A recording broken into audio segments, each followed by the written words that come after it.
I'm going to welcome Joel Stanley onto the stage. He's going to make an introduction for the presentation from Charlotte's Web.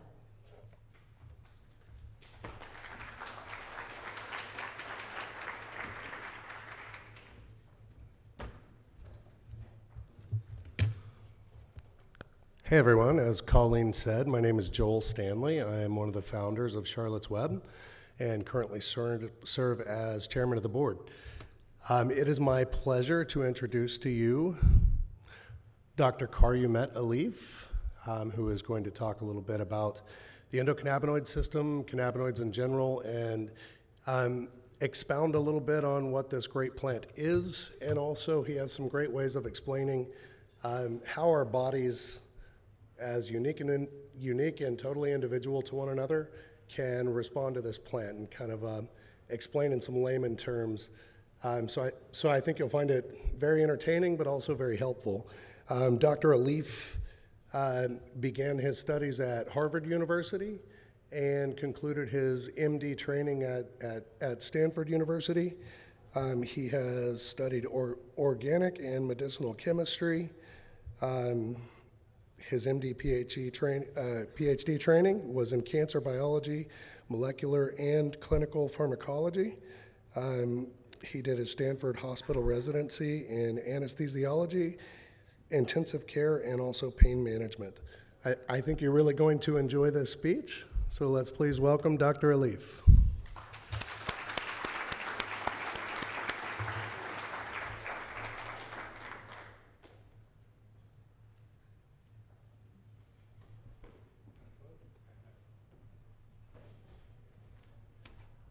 Good morning, everybody.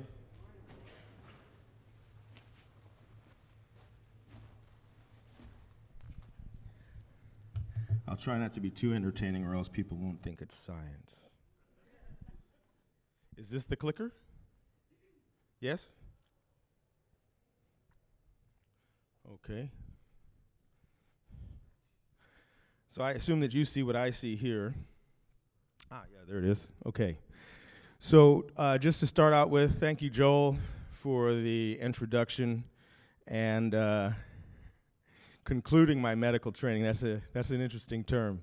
And I kind of did do that because I didn't really like the direction that was leading me. It's a very secure direction from a social, financial standpoint, but I noticed a lot of cultural, internal issues, conflicts between physicians and patients, and those sorts of things that really were troubling to my soul. So I kind of bolted from Stanford and went into the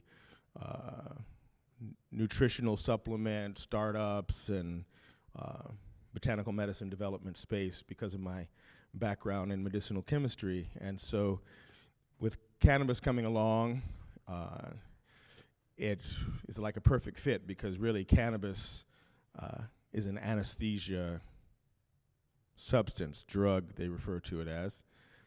And the marvelous thing, and I'm very happy to be here addressing this group because the context of hemp allows us to change the narrative and change the cultural perception around the cannabis genus, because everything for the last 150 or 1,000 or 5,000 years perhaps has had to do with the intoxicating effects of cannabis. And culturally, as humans, we're so seduced by that effect, by the power of being able to have a psychotropic effect, to turn someone's mind, to change their mood, to get them to say yes when normally they would say no.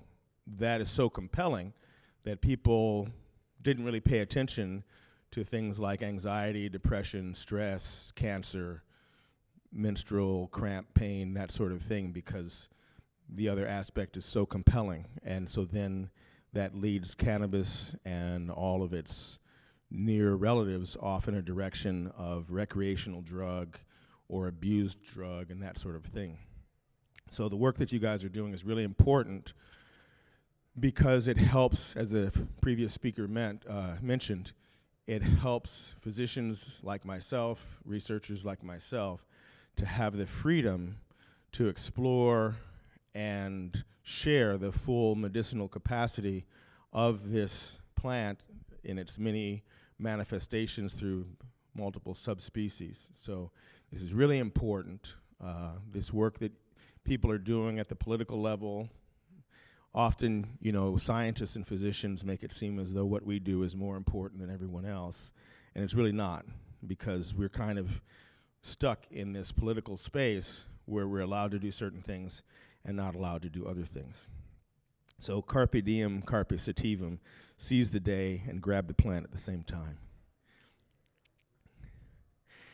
And I just wanted to thank Joel and the Stanley brothers for inviting me here to speak. And this sign, I fly around a lot to do these speeches, and I was just in Denver airport the other day and other airports. Those of you who fly around a lot, you may have seen these innovation pass it on banners. And as I was coming down the escalator, I saw in Denver, it said Wright Brothers. It's like, well, why don't they have Stanley Brothers? And anyway, the work that they have done to show the breakthrough potential of hemp to be able to help people that have retractable and, I don't know why I use that word. Anyway, let's say incurable. And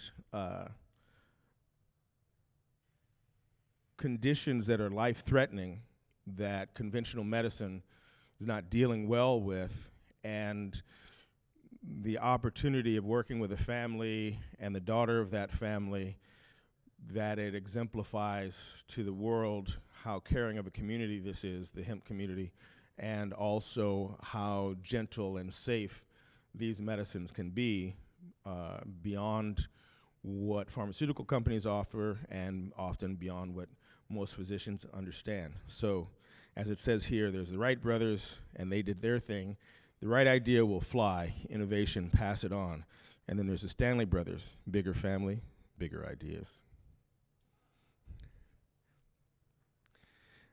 So this part here, because a lot of science seems very dry, but at the core of everything, however much we may not seem like it, scientists and physicians are humans, and this sort of a breakthrough makes a big impact, and everyone thinks that science and discovery has to be done by people with multiple college degrees and letters behind their names, but it's really, all it takes is passion and integrity and caring about something beyond one's own limited sphere of comfort to be able to be compelled to help another person and to investigate and to seek the right answer that nature provides as opposed to that the personality may want to claim. So I, again, want to celebrate the work of the Stanley brothers, and PhDs are just for the rest of us that couldn't figure it out.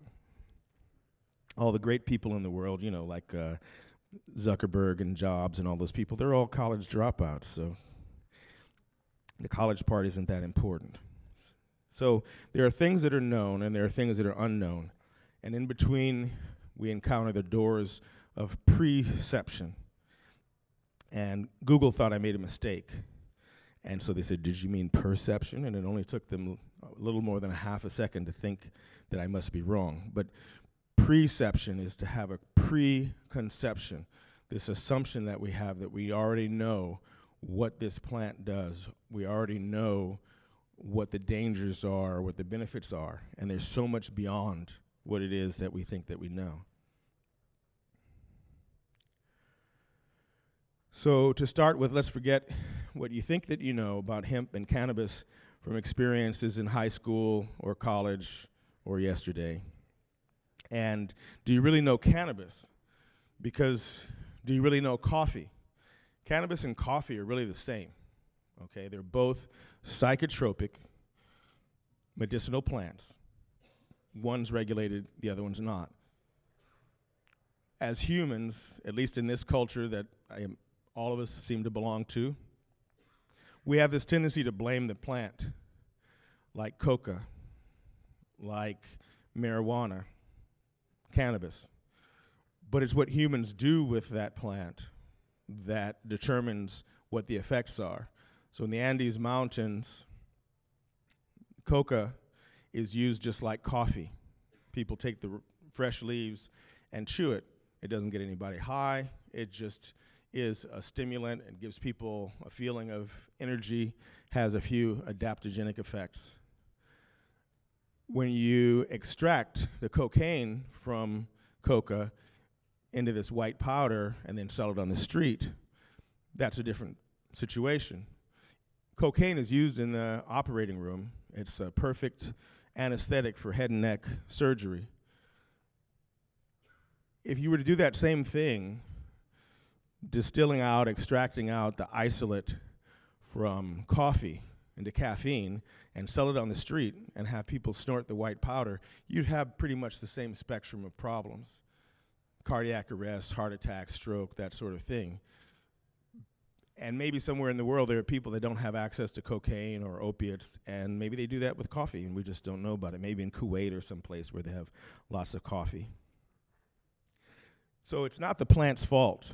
It's just what it is that we do with that plant that makes that difference. And as an interesting semi-aside, just to understand our bodies a little bit better and to not be afraid of these statements, of these considerations. Did you know that when you take Tylenol, regular Tylenol, no codeine, that it acts in your brain as a cannabinoid, as a cannabis-like drug? It works in the same way as THC. I'm an organic chemistry geek. I love these pictures. Some people like sports. I like these drawings. I can stay up all night. I was up all night last night, actually. It's just, I may not look like a geek. I may look more like an athlete, but in my heart, I've been a chemistry geek since I was 6 years old.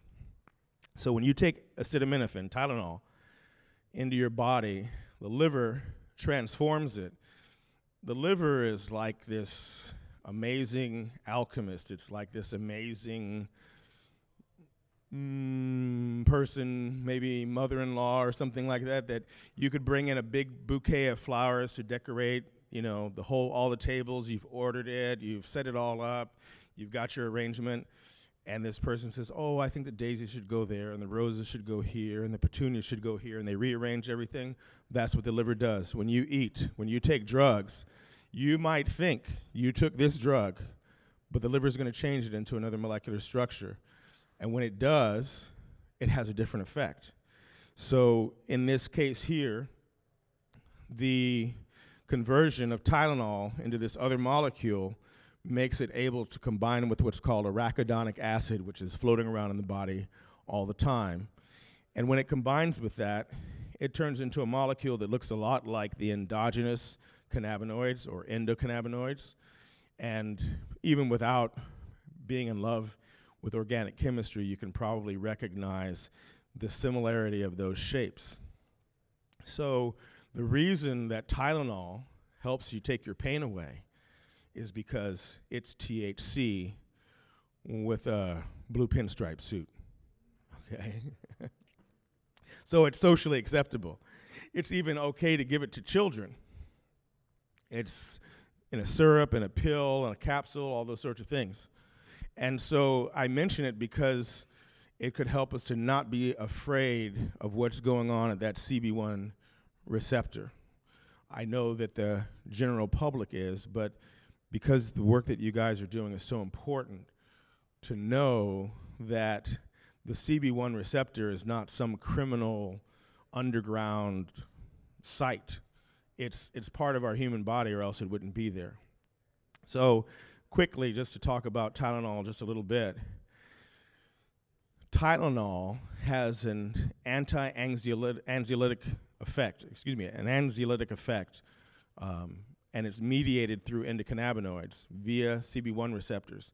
So what that means is that Tylenol is an anti-anxiety drug.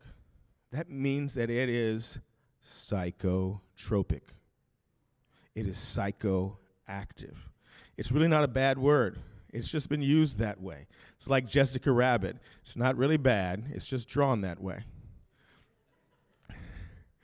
What does it mean for something to be psychoactive or psychotropic? Like I said, psychotropic just means psycho, mind, trope, turn slightly.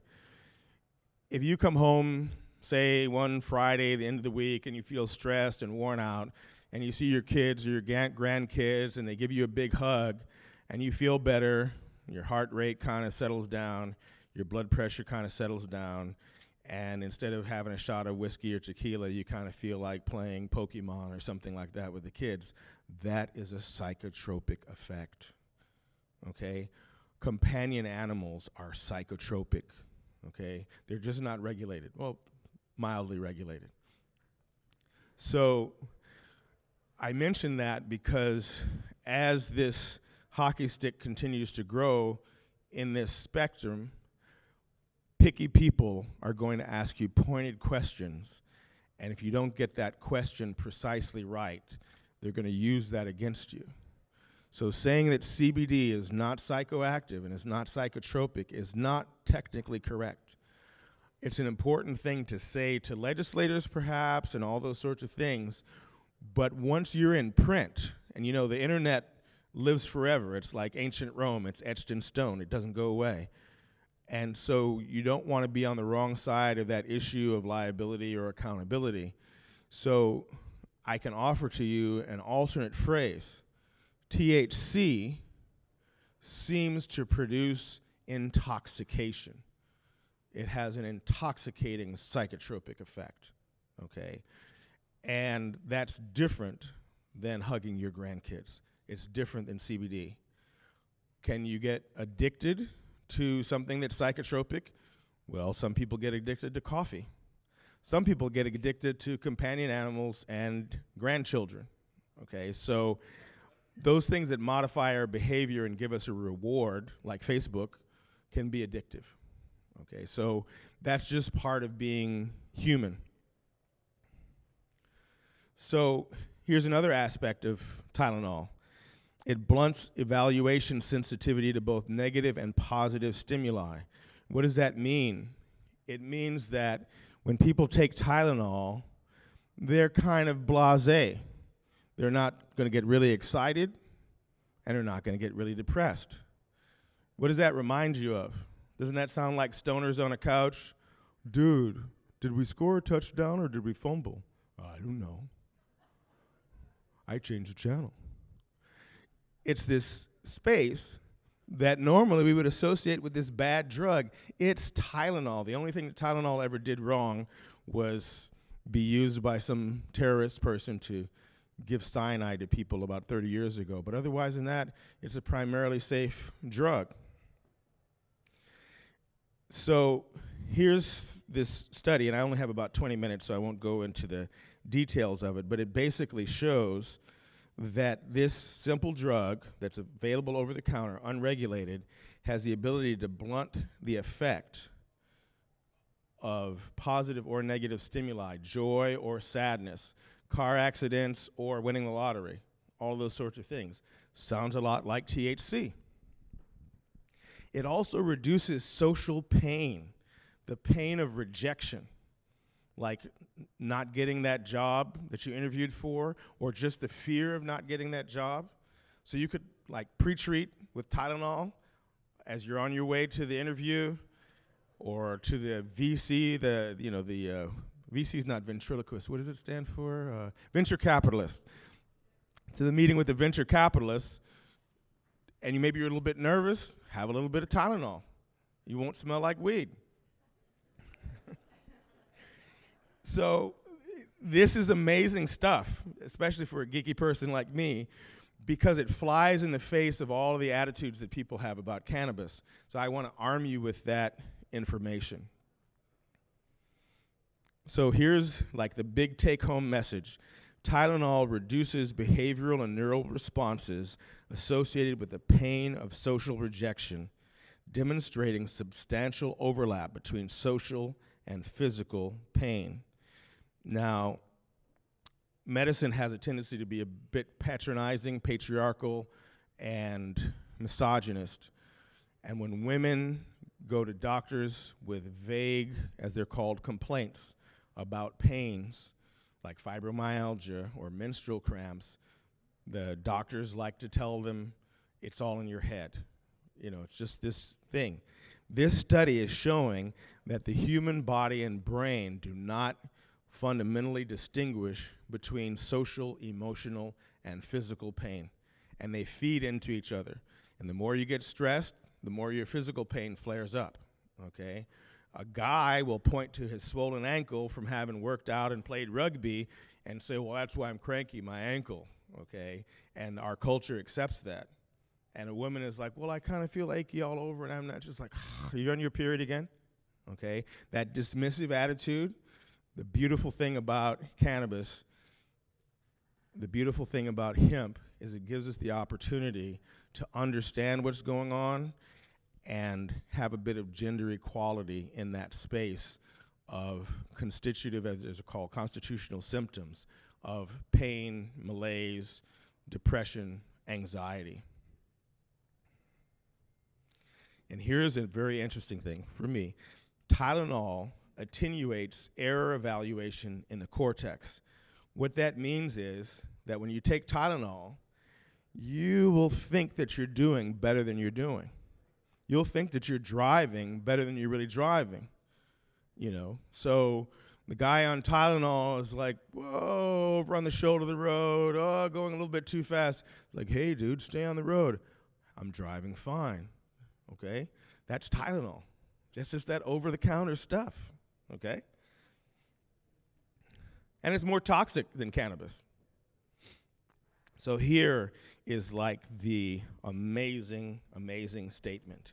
Because those of you who aren't scientists, and you may end up talking to physicians from time to time, and they'll say, well, there's not enough data. You know, where are the double-blind studies? And what's the mechanism of action?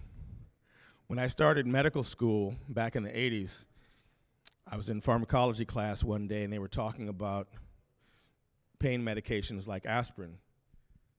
And as they mentioned aspirin, they went through all the different uses and all of that. And at the very end of the lecture, the professor said, but we don't know the mechanism of action.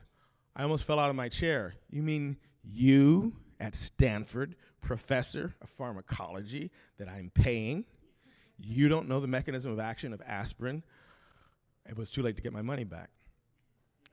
So this thing that they'll say, well, how does CBD work? Do you know the mechanism of action? You know, it's not CB1 or CB2, and it doesn't seem, that's just all rhetoric. And they say it over and over again, and they don't actually even know what bioavailability means. So, in summary, preclinical studies, meaning animals, indicate that Tylenol enhances the activity of endocannabinoids and synthetic cannabinoids in rodents, mice and rats. Here's the killer. Why Tylenol fails to elicit cannabimimetic effects, meaning the get high part, in humans is unknown. Whoa. Okay, so what does that mean? I don't have time to go into the details about it, but it's a little kind of a glimmer around the corner. The area that I work in development, in this space that we all share, I'm about 80% certain that THC doesn't get you high. And like I was telling you before about what humans do with a drug as opposed to what the drug does, you know, fresh cannabis, hemp, or marijuana, if you eat it, it doesn't get you high, right? Your dog can eat it, your goat, whatever. You can juice it. It's THCA, THC acid, not THC. Okay, so it's not until that THC acid is converted to THC that it has that component, that it has that ability, okay? Through heating, decarboxylation, as it's usually called. So why is that plant that is not intoxicating Schedule 1? That doesn't make any sense. You know, that's like making the precursors of methamphetamine Schedule 1 because you can make meth out of it, Okay, well, you can make dope out of marijuana, but marijuana itself is just a plant that's growing there and helping our children and our neighbors and ourselves. So the next step, though, THC, if you give it to a person, there's some studies, and I apologize for just running through this. The studies show that there's a gap between the euphoria of cannabis and the intoxication of cannabis. But in our culture, we have this binary view. Either you're sober or you're high, okay? In anesthesia, there are stages to sedation. There are stages of anesthesia. You don't just walk in, get hit with a magic wand, fall asleep, and they take your heart out and put a different one in, okay? There are stages. When you recognize that, then you recognize that that first puff the person takes, as they just pulled off of 405 or whatever, and they're at home, they're not suddenly stoned. They're more relaxed. Their posture might change a little bit. They might be a little bit less aggressive. They're not such a big hurry to tell you, well, why isn't dinner ready? They kind of chill out a little bit. It takes a while before they even start laughing for no reason, right? Okay. What the literature seems to show is that that time period is about how long it takes the THC to circulate around the body and run back through the liver and then come back to the brain as what's called 11-hydroxy-THC. The first part of the THC, when people smoke, 25% of that goes straight to the brain because 25% of blood flow coming out of the lungs, the blood that comes from the lungs back to the heart, goes to the brain. So that's enough to get you started. So what if I could stop it from going through the liver? Okay? There's a woman from Washington State that's done some work. We have a unique law in Washington State that allows topicals to be sold over the counter unregulated. Okay? So topicals and ointments, lotions, all that sort of stuff, because everybody's focused on eating and smoking cannabis. And why do people that are experienced cannabis smokers have such a different experience when they eat cannabis? Well, when you eat cannabis, when you eat anything, the first place it goes is to the liver. It can't get to the brain unless it goes to the liver first. Okay? So these are the little pieces of evidence that would make it appear, at least, that not only is the cannabis plant safe, but the THC is safe. And the work that I do is focused on being able, because there are lots of people that need a higher dose of THC in order to get the therapeutic benefit that they want, and they don't want the high, they just want to be able to be functional. So what if I can get THC into their brain and it doesn't convert to 11-hydroxy? That's what I do.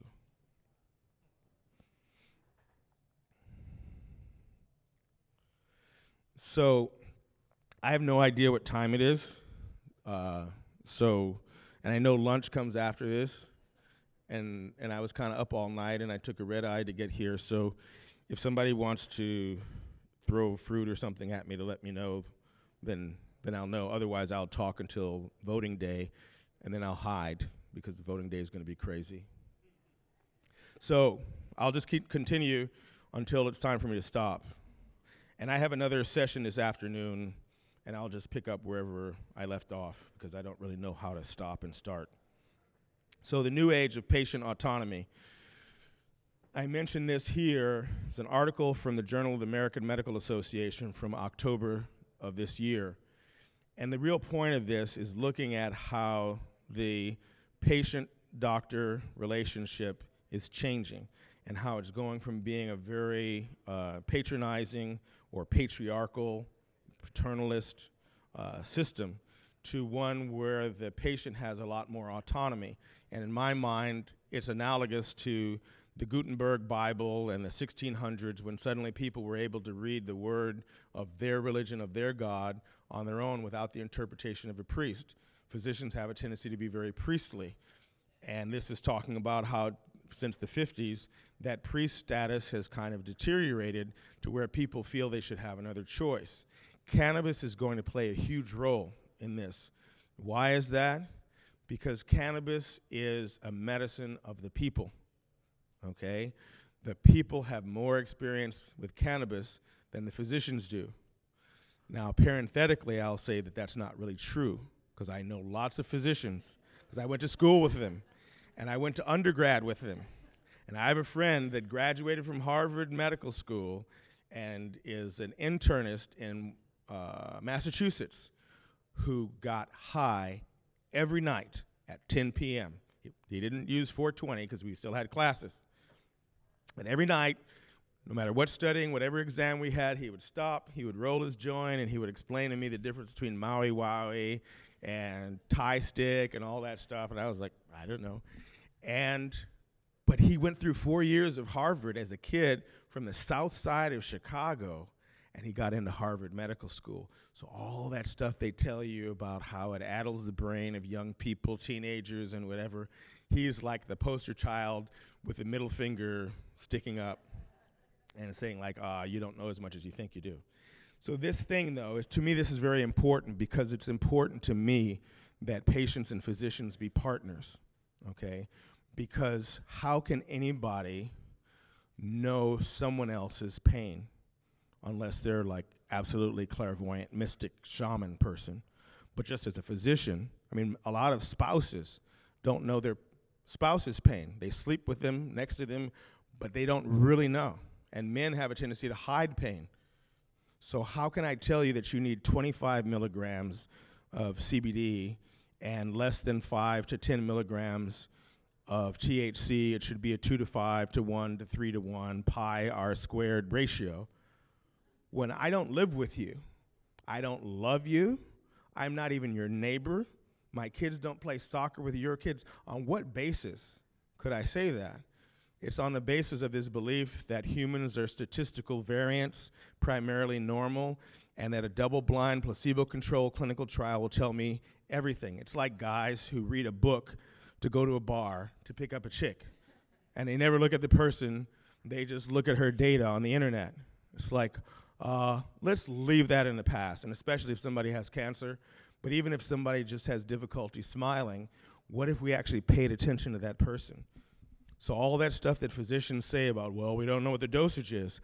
Well, what if you were a doctor and you considered the Hippocratic Oath and you said, well, first, do no harm, primum non nocere in Latin.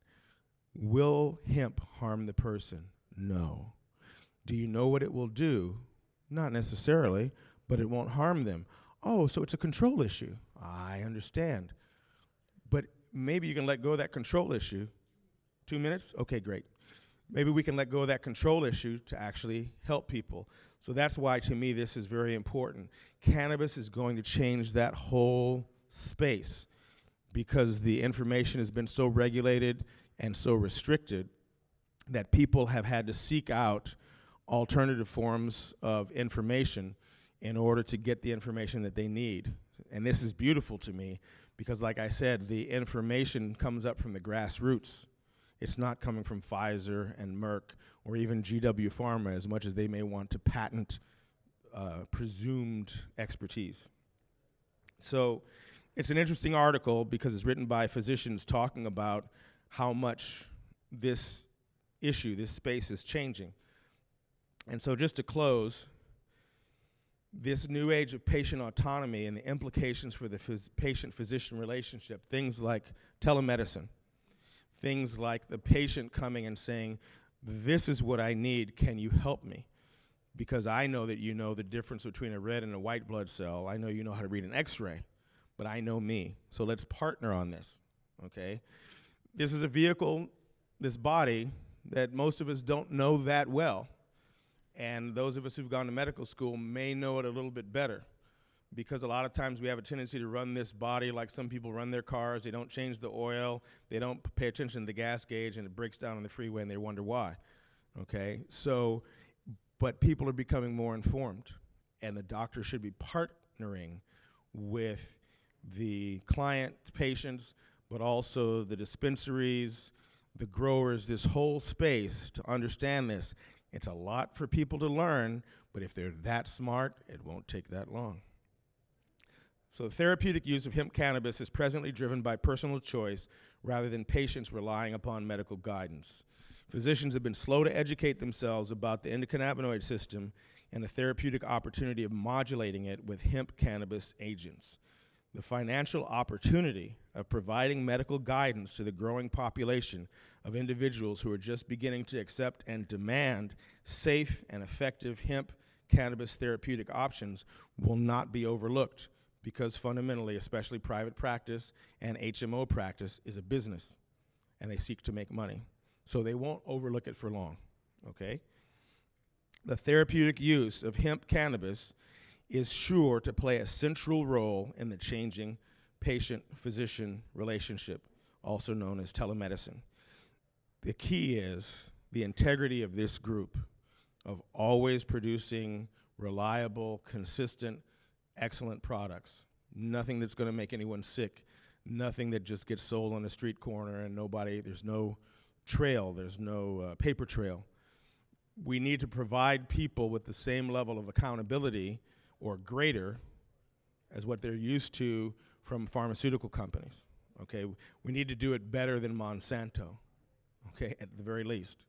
So I'll see everybody probably in about 3 hours.